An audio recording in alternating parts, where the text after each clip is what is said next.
রাশিয়ার কার্স্ক প্রদেশে অনুপ্রবেশ করা ইউক্রেনীয় সেনারা ব্যাপক প্রতিরোধের মুখে পড়েছে বলে জানিয়েছেন রুশ সশস্ত্র বাহিনীর মেইন মিলিটারি অ্যান্ড পলিটিক্যাল ডিপার্টমেন্টের উপপ্রধান আপ্তি আলাউদ্দিনভ।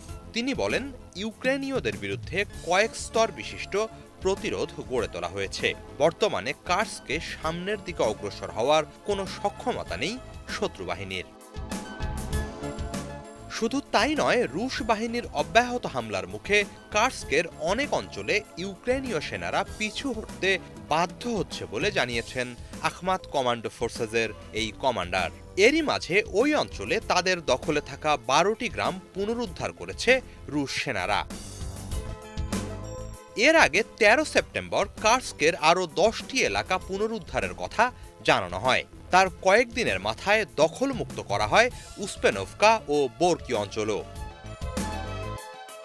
আপ্তি আলাউদ্দিনভ আরও জানিয়েছেন, কার্স্কে অনুপ্রবেশের সময় ইউক্রেনীয় বাহিনী সমরাস্ত্র ও গোলাবারুদের যত মজুদ নিয়ে এসেছিল, ধারাবাহিক হামলায় এরই মাঝে তার অধিকাংশ ধ্বংস করা হয়েছে। শত্রু বাহিনীর হাত থেকে পুরো কার্স্ক মুক্ত করতে কয়েক মাস সময় লাগতে পারে বলে ধারণা করছেন তিনি।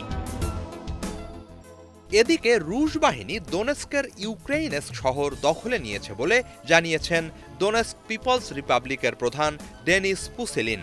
রুশ সেনারা ক্রমশ ইউক্রেনের আরও গভীরে অগ্রসর হচ্ছে জানান তিনি।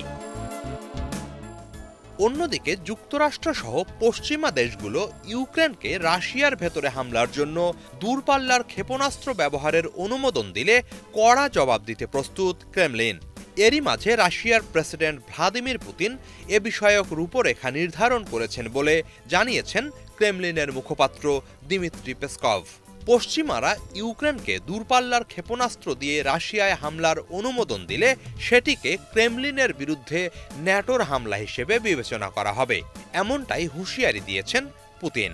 সেরকম ক্ষেত্রে পরিস্থিতি অনুসারে কঠোর পদক্ষেপ নেওয়া হবে। হিজল জুবায়ের, বাংলা ভিশন।